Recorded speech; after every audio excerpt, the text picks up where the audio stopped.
শ্রীমদ্ ভাগবত গীতা তৃতীয় অধ্যায় কর্মযোগ। অর্জুন বললেন, হে জনার্দন, হে কেশব, যদি তোমার মতো কর্ম অপেক্ষা ভক্তি বিষয়নী বুদ্ধি শ্রেয়তর হয়, তাহলে এই ভয়ানক যুদ্ধে নিযুক্ত হওয়ার জন্য কেন আমাকে প্ররোচিত করছো? তুমি যেন দ্বার্থবোধক বাক্যের দ্বারা আমার বুদ্ধি বিভ্রান্ত করছো। তাই দয়া করে আমাকে নিশ্চিতভাবে বলো, কোনটি আমার পক্ষে সবচেয়ে শ্রেয়স্কর? পরমেশ্বর ভগবান বললেন, হে নিষ্পাপ অর্জুন, আমি ইতিপূর্বে ব্যাখ্যা করেছি যে দুই প্রকার মানুষ আত্মোপলব্ধি করতে চেষ্টা করে। কিছু লোক অভিজ্ঞতালব্ধ, আবার তা ভক্তির মাধ্যমে জানতে চান। কেবল কর্মের অনুষ্ঠান না করার মাধ্যমে কর্মফল থেকে মুক্ত হওয়া যায় না, আবার কর্মত্যাগের মাধ্যমেও সিদ্ধিলাভ করা যায় না। সকলেই মায়াজাত গুণসমূহের দ্বারা প্রভাবিত হয়ে অসহায়ভাবে কর্ম করতে বাধ্য হয়। তাই কর্ম না করে কেউই ক্ষণকালও থাকতে পারে না। যে ব্যক্তি পঞ্চকর্মেন্দ্রিয় সংযত করেও মনে মনে শব্দ, রস আদি ইন্দ্রিয় বিষয়গুলি স্মরণ করে, সেই মূঢ় অবশ্যই নিজেকে বিভ্রান্ত করে এবং তাকে মিথ্যাচারী ভণ্ড বলে বলা হয়ে থাকে। কিন্তু যিনি মনের দ্বারা ইন্দ্রিয়গুলিকে সংযত করে অনাসক্তভাবে কর্মযোগের অনুষ্ঠান করেন, তিনি পূর্বোক্ত মিথ্যাচারী অপেক্ষা অনেক গুণে শ্রেষ্ঠ। তুমি শাস্ত্রোক্ত কর্মের অনুষ্ঠান করো, কেননা কর্মত্যাগ থেকে কর্মের অনুষ্ঠান শ্রেয়। কর্ম না করে কেউ দেহযাত্রাও নির্বাহ করতে পারে না। বিষ্ণুর প্রীতি সম্পাদন করার জন্য কর্ম করা উচিত, তা না হলে কর্মই এই জড়জগতের বন্ধনের কারণ। তাই হে কৌন্তেয়, ভগবানের সন্তুষ্টি বিধানের জন্যই কেবল তুমি তোমার কর্তব্য কর্ম অনুষ্ঠান করো, এবং এভাবেই তুমি সর্বদাই বন্ধন থেকে মুক্ত থাকতে পারবে। সৃষ্টির প্রারম্ভে সৃষ্টিকর্তা যজ্ঞাদি সহ প্রজা সকল সৃষ্টি করে বলেছিলেন, এই যজ্ঞ তোমাদের সমস্ত অভীষ্ট পূর্ণ করবে। তোমাদের যজ্ঞ অনুষ্ঠানে প্রীত হয়ে দেবতারা তোমাদের প্রীতি সাধন করবেন। এভাবেই পরস্পরের প্রীতি সম্পাদন করার মাধ্যমে তোমরা পরম মঙ্গল লাভ করবে।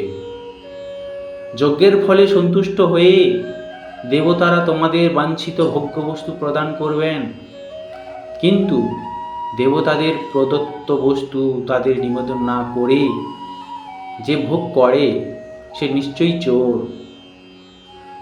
ভগবত ভক্তেরা সমস্ত পাপ থেকে মুক্ত হন, কারণ তারা যজ্ঞাবশিষ্ট অনাদি গ্রহণ করেন।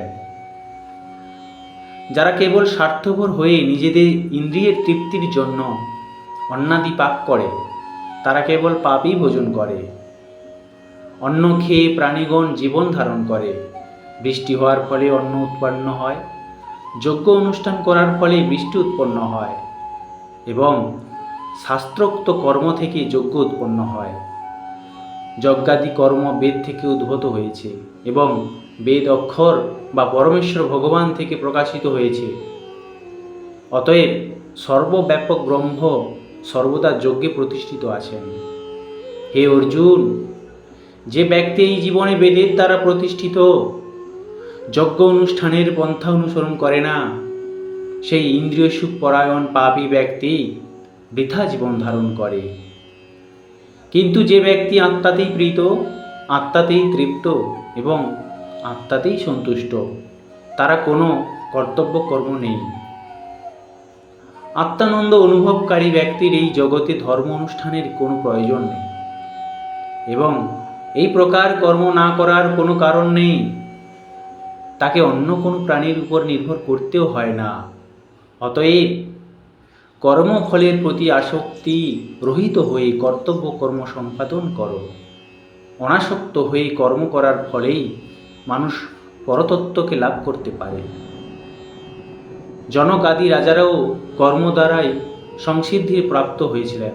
অতএব জনসাধারণকে শিক্ষা দেওয়ার জন্য তোমার কর্ম করা উচিত। শ্রেষ্ঠ ব্যক্তি যেভাবে আচরণ করেন, সাধারণ মানুষেরা তার অনুসরণ করে। তিনি যা প্রমাণ স্বীকার করেন, সমগ্র পৃথিবী তারই অনুসরণ করে। হে পার্থ, এই ত্রিজগতে আমার কিছুই কর্তব্য নেই, আমার অপ্রাপ্ত কিছু নেই এবং প্রাপ্তব্যও কিছু নেই, তবু আমি কর্মে ব্যাপৃত আছি। হে পার্থ, আমি যদি অনলস হয়ে কর্তব্য কর্মে প্রবৃত্ত না হই, তবে আমার অনুবর্তী হয়ে সমস্ত মানুষই কর্ম ত্যাগ করবে। আমি যদি কর্ম না করি, তাহলে এই সমস্ত লোক উৎসন্ন হবে। আমি বর্ণসংকর সৃষ্টির কারণ হব এবং তার ফলে আমার দ্বারা সমস্ত প্রজা বিনষ্ট হবে।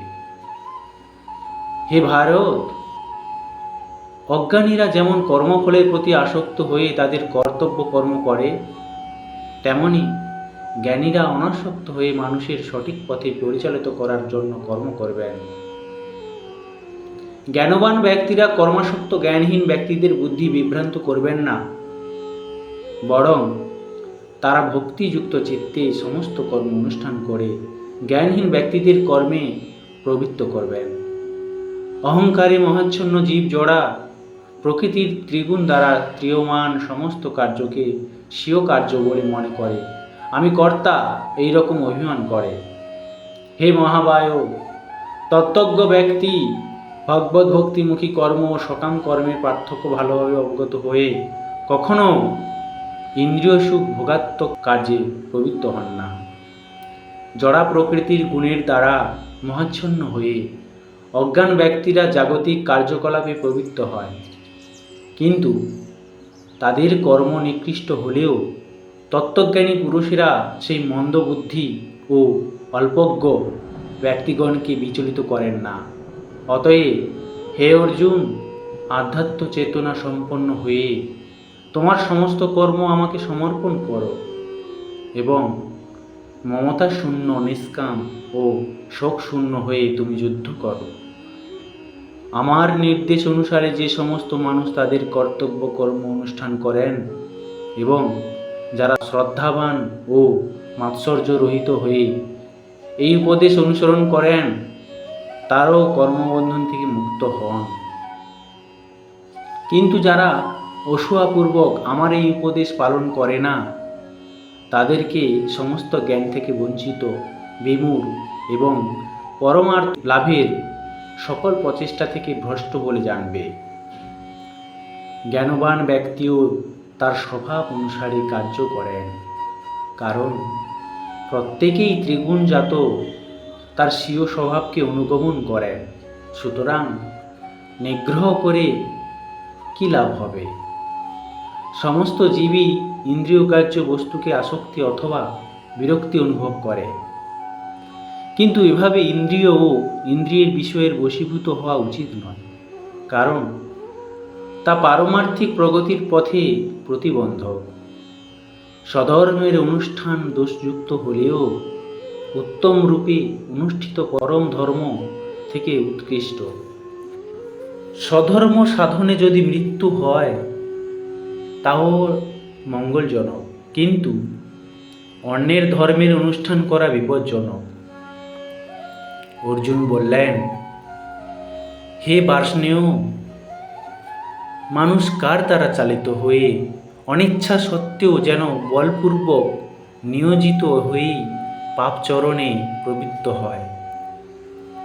পরমেশ্বর ভগবান বললেন, হে অর্জুন, রজগুণ থেকে সমুদ্ভব কামই মানুষকে এই পাপে প্রবৃত্ত করে এবং এই কামই ক্রোধে পরিণত হয়। কাম সর্বগ্রাসী ও পাপাত্মক। কামকেই জীবের প্রধান শত্রু বলে জানবে। অগ্নি যেমন ধূম দ্বারা আবৃত থাকে, দর্পণ যেমন ময়লার দ্বারা আবৃত থাকে, অথবা গর্ভ যেমন জরায়ুর দ্বারা আবৃত থাকে, তেমনি জীবাত্মা বিভিন্ন মাত্রায় এই কামের দ্বারা আবৃত থাকে। কামরূপী চিরশত্রুর দ্বারা জীবের শুদ্ধ চেতনা আবৃত হয় এবং এই কাম দুর্বারিত অগ্নির মতো চির অতৃপ্ত। ইন্দ্রিয়সমূহ মন ও বুদ্ধি এই কামের আশ্রয়স্থল। এই ইন্দ্রিয় আদির দ্বারা কাম জীবের প্রকৃত জ্ঞানকে আচ্ছিন্ন করে তাকে বিভ্রান্ত করে। অতএব হে ভরত শ্রেষ্ঠ, তুমি প্রথমে ইন্দ্রিয়গুলিকে নিয়ন্ত্রিত করে জ্ঞান ও বিজ্ঞান নাশক পাপের প্রতীকরূপ এই কামকে বিনাশ করো। স্থূল জড় পদার্থ থেকে ইন্দ্রিয়গুলি শ্রেয়, ইন্দ্রিয়গুলি থেকে মন শ্রেয়, মন থেকে বুদ্ধি শ্রেয়, আর তিন আত্মা সেই বুদ্ধি থেকেও শ্রেয়। হে মহাবীর অর্জুন, নিজেকে জড় ইন্দ্রিয় মন ও বুদ্ধির অতীত জেনে নিশ্চয়াত্মিকা বুদ্ধির দ্বারা মনকে স্থির করো এবং এভাবেই চিত্ত ও শক্তির দ্বারা কামরূপ দুর্জয় শত্রুকে জয় করো।